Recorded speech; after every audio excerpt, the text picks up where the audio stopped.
What's for dinner tonight? Whatever you're cooking. Really? Because I don't cook anything. I don't know how to cook. You don't want to have anything that I cook. You're listening to Marriage Mania, where we are audacious, sagacious, and tenacious for the Lord to uphold godly marriages and to raise fervent children who are countercultural and stand for biblical truth. Welcome back. I'm Tanya. And I'm Michael. So let's talk about this. So what is for dinner tonight? Whatever you're fixing. Really? You're the cook around here. Okay. I can cook. I can cook cereal. I can go get McDonald's or something. I don't know. Okay, so today we're going to talk about like having meals and preparing as a family and like who does the cooking and should we be teaching other people in the household to cook and how is this all going to work out? So this is kind of like a fun little take here as we're talking about this. So like I'll just say like for me, my whole life is really trying to figure out what we're going to eat tonight. Like, okay, so each single day, it's like, okay, what are we going to eat tonight? What are we going to eat tonight? Everybody's like, Tanya, what are we going to eat tonight? I have to sit here and think really hard. So I'm sure there's moms and wives out there like saying, yes, that's me. That's me. Yes. And so I really want to talk today about how we should be teaching other family members in the house how cooking is so important and so essential for the family because God forbid I get really sick. Like, I don't want to eat McDonald's. I don't eat McDonald's. I don't think I've had McDonald's in like 20 years. You're missing out. McDonald's is really good. I don't think so. But like and on it's a serious, not that expensive. Yeah, but more so now than it used to be. But you know, our family really is focused on health, right? So like, can't eat McDonald's every day. That's for sure. But, yeah, but I think we could. I don't know if I could do fruit every day. But it's good for you. It is good for you. But I think we really need to focus on how do we transition this to other family members. And like the key is parenting and teaching our children on how to cook, daughters, sons. But I've talked to different moms that have sons and like they're really making it a point to teach their sons how to cook. And I think it's super key to just kind of woo your future wife. You know what I'm saying? Like cooking a extravagant meal. And I know some of my friends, their husbands cook. And you can cook on the grill. I think that's big. Yeah, that's kind of cliche. You know, guys love, fire. Like to cook on the grill, you know, and so that's a little bit more fun. But there's a lot of guys that like to cook. There's some chefs out. A lot of your big chefs are guys. And, you know, there's men and husbands that like to cook and they really enjoy it. And especially if they spent some time while they were single and they just really love food. And so they really got into cooking. That was my problem is I wasn't really a foodie. And so I just went for speed. And when I was single before I got married and I was an adult, you know, I was just eating fruits and vegetables and cereal and whatever I could throw in the microwave really quick and just like, let's get this done as fast as we can and move on to things that I'm doing. So I just never got into cooking and, didn't have that training, but it is a life skill. You know, it is something that we need to teach all our children, some appreciation and some skill in cooking, just so that they know how they feel comfortable around it. And so while, you know, they might have some time where they're single and to be able to cook nutritious meals for themselves, or like you were saying, if they go on a date or something, to be able to cook for someone and maybe have them over for a romantic dinner or something, chaperoned. Yeah, chaperone, because we don't believe in being by yourself, right? Yeah. I mean, we want to make sure that singles are there's somebody else in the house there somewhere. God. But, yeah, like you and I like sneaking around the corner like, okay, what are they talking about? What are they hearing? What are they seeing? But yeah, I mean, I think cooking is a huge thing in the family. Like, because cooking also is like hospitality, right? Like that leads to so many things. And we've talked about hospitality, the importance of that. It also leads into just discipleship. I mean, how many times do you sit around a table and you're breaking bread together? You're eating awesome meals. You're talking about the meal.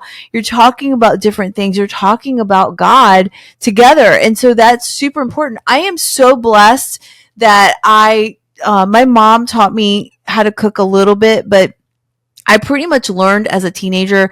I started getting into like baking pies and baking cakes, and I wasn't really good at making cakes, but like the pies and the breads, like those things kind of were things I loved. And so now those are like, to me, it sounds weird and not trying to be arrogant, but they're easy because I've been doing it for so many years, making breads, making different meals, those things. I even belong to a cooking club, which I'm super excited That's impressive. that we get. Your cooking is fabulous, by the way. I mean, I definitely benefit You do. from your cooking. I mean, man, you cook some great meals, but I mean, it doesn't even have to be like that. I mean, we could just, a lot of times that's intimidating, where it's like, family meals are so important to the health of your marriage and of your family. Eat as many meals together as you can. Yes. And you see that in the Bible. You just connect over meals, and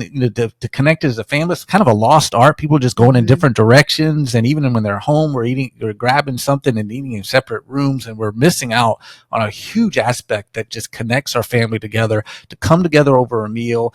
It's a technology-free zone, so we talk to each other and we connect with each other. Over this meal. That's so important. It doesn't really matter what you eat. Eat peanut butter and jelly if that's what you do. It's really about coming together over that process, and it's an event because it does take a little. Even if you're doing peanut butter and jelly, it takes a little time to kind of fix that, and you put a lot of effort into that, and you want everybody to appreciate it and come together as a family, and it's such a strong bonding event. And so to be able to, in a day and age where we are really dividing up different chores differently, it's a good aspect to have, where you can kind of trade off, and like, this is your turn to cook today, and then it's the husband's turn to cook the other day. If you got kids, you train them and they start taking turns cooking, so that can really ease. And you got enough kids and stuff going on. Maybe you only have to worry about one day, and each person takes a turn each day. I've been on mission trips where that was the case, where it's like everybody took a turn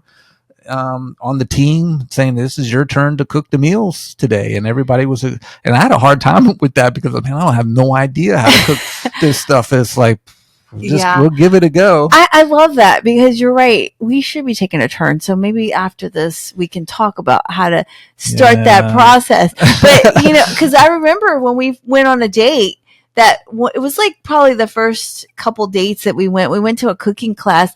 You looked like you were into it, but like later, I might have been more into the company that I was. But later you were like, man, this was hard to like set up the cooking and the meal. I mean, I love the fact that I'm part of this cooking club, because it's just a couple really close friends, but it's not about like cooking what you know. It's cooking what you don't know and learning new things. And so for me, that stretches me, because I could just kind of think, okay, we're going to do this and that, and this bread and that. But this is more about cooking, and we get to have people over. And so our next event, I'll be cooking like Italian, but not just the normal spaghetti. Like, I have to cook some extravagant meal that I've never cooked before, and we're going to have people over, and we all get to taste all the different things. We have different people assigned, like desserts and appetizers and things like that. And I think that's really key, because we're talking about cooking and the importance of cooking, but also it's the importance of gathering together and the importance of the family. And yes, I would love for you to learn to cook, because, you never know. And I do have like the stash in the freezer where, like, okay, if I'm really sick, just take out the chicken noodle soup, homemade chicken. There you go. I can put stuff in the microwave. I could put it in a pot and turn the oven on to kind of defrost it and stuff. And I mean, there's a point though. What do you do though if, like, one person like really loves to cook, so they have that fuel because they have that joy of cooking. I love it. And as hard as it, and I know it's still a lot to do, and so even though there's more joy, but it still gives you some fuel to do that hard work. But if the other person just doesn't like it, they don't have that fuel, and it's just like drudgery. It's like, I don't know, sometimes it's like, look, you have that aspect, and what else can I do that the chore that you hate to do, but I'm okay with, and I'll do that one, So and so I I think it's okay sometimes to yeah. divide chores up that way, and it's like you really hate mowing lawns, so I'm mowing lawns, even I got to do that weekly and take care of the Yeah. yard and stuff. I And mean, we did talk when about we have company over, you're yeah. busy getting the meal ready, but I'm busy getting the house ready, Yeah. and I'm straightening that up, and I'm getting, so we kind of divide up that And responsibility you're that right way. And in that aspect because we've talked about this in a previous podcast around chores and how people have different things to do in the house, but you're right. I mean, like, one of the things I don't like to do because I'm in the middle of it is to set the table. So like, you and our daughter will set up the table and get everything ready so that like I could sit down, because a lot of times I'll forget, oh, I forgot the butter, oh, I forgot the knife, oh, I forgot this. So I'm constantly up, down, up, down. It reminds me of the Christmas story where the little child's like, Mom, can I have this? And she's about to eat her food. She's like, hot meal in the mouth. Mom, can I get some water? She has to put the fork down. Gets ready to put it back in her mouth. Mom, you forgot my fork. So it's like good to have the family set everything ready. So like when the chef of the house sits down, they're able to sit down and enjoy the meal together. But it's really this conversation's all about like, okay, yes, I might do the cooking. Maybe the husband does the cooking, but how do we help relieve one another so that we don't feel so overwhelmed? I know for me, if I'm really stressed out, I like to go straight to the kitchen and I will end up cooking probably a huge meal that takes me 3 hours. And who gets to benefit from it? My family. They're like, this is the best meal ever. Oh my gosh. And I'm like, I was over here silent for 3 hours trying to de-stress. My feet are hurting. I'm cooking, but they get the benefit. And it's like a great fruit of reward after that to see everybody enjoy the meal that I just prepared. But you bring up a really good point because, at least, as much as you enjoy cooking, there's times where it's like, you could tell you're really tired. You could really use a break from cooking. And that's, yes. That's the time where the husband can and father could step in. And if they've got some of those skills, you divide things up in a way that the wife is going to do most of the cooking. There might be some times where it's like, I can see you're really tired. You're really stressed out. You're going through a really busy time today. Mm-hmm. The husband and father can step in. I'll take care of dinner tonight. And, they have that skill and confidence to be able to do so. So yeah, that's a great point. I think it's really important. It is a life skill. I mean, it's one of the main things we do every day. Three times a day. There's no getting away from it. And they're constantly like, what's the next meal that we got to prepare for our family? Yeah. And so, it helps to have a little help with that. And to train our children to be able to step in and help as well as they're teenagers. They can take certain days to cook the meal. Yeah, I think that's good. And that way, when they're married, they can contribute to that aspect as well with confidence and skill. No matter how they divide up the chores, even if the other person's cooking the majority of the meals, there'll be times the person's sick or not feeling well or particularly really busy and would appreciate the other spouse stepping in. And so it's a life skill that we really need. That's part of discipleship, is not only discipling them in the word, but also training them up in all the ways that they should go and all the things that they need to do in life skills, how to change the oil in the car, how to change a tire. I don't know how to do that. Everybody needs to know that as well, or changing a tire, especially, there's many people that don't know how to change a tire. And it's like, oh man, I would be like, hey, can you come help me? I don't know how to change a tire. Like, I think I tried to learn that, but it was like, this is above me. So I probably need to learn how to do that. But like, I love how you said that the husband can kind of, like, we just talked about, how husbands are the protectors and stuff. And I think it's super important for husbands to really be in tune with their wives when it comes to like even cooking. I mean, this may sound silly, but like, I know on Sundays, I don't want to cook. I cook 7 days a week, most of the time. But on Sundays, there's some Sundays I'm just like, I can't do this. I cannot cook. I can't think. And so we'll end up picking up something to eat. Or I try, if I possibly can, because we don't eat out very often at all. We try to eat homemade meals that are healthy. I try to cook in advance on a Saturday, or I have extra meals that are frozen that we can just pull out on a Sunday. And it's still, for some reason, it still takes me about an hour and a half to prepare a meal that's already pre-cooked.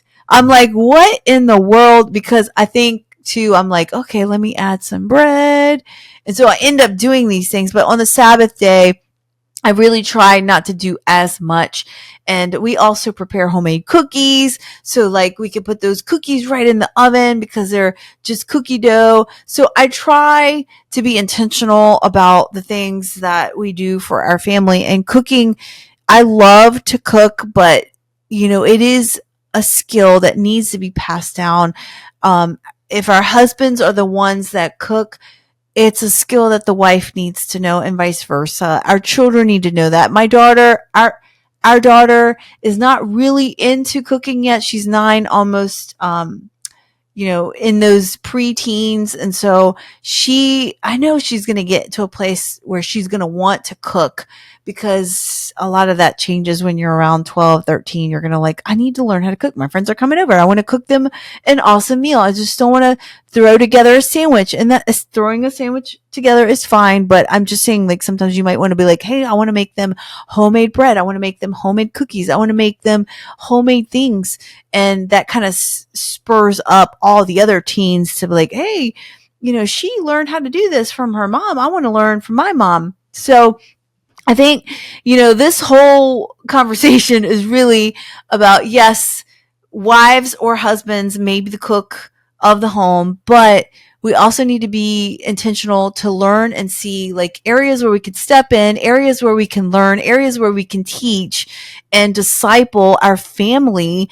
If that is your key niche in the home, if you are the chef, then start teaching the family, because that's super important. And I was like, Michael, I don't think I'm going to stop cooking until I get to heaven, but then maybe the Lord might give me a job in heaven.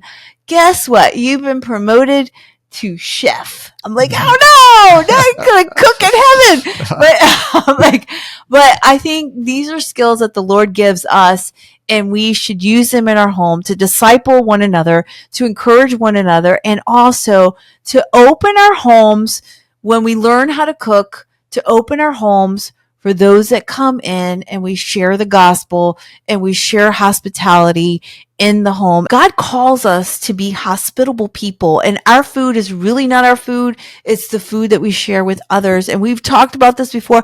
I do have a hospitality little booklet that we talk about different things around how we can use that as a discipleship tool. And also I added a couple recipes in there that you can use for your family that are quick recipes for people when you share your home, and how to also be hospitable by sharing your food. So when we cook extra because we want to be able to give that to those that come into our home, the guests. We want to be able to share what God has provided. So who is cooking tonight? You are. I am. And we're all enjoying it because you're a fabulous cook. I'm the cook tonight. So yes, whoever's the cook, praise the Lord for you, and just pass that trait on so that your family can learn. Because if I get sick and I don't have any extra food in the refrigerator, I guess it's going to be Panera's or something out for me. But praise the Lord that God has given us these skills to be able to use, and so we pass them on. If you found this podcast helpful, please give us a thumbs up. It's all about family. We want to be able to share the things that we do in family, and this is something fun and enjoyable because we all have to eat. And coming around the table is amazing to be able to share our stories, our daily things that we do, and to be able to share the food that we have with our family and with the extended family that we open our homes to. So you can find that hospitality book for discipleship in our comments. And again, give us a thumbs up. We want to be able to reach as many families as possible. And if you want to be able to support us, there are different ways that you can check out the comments. Until next time, God bless.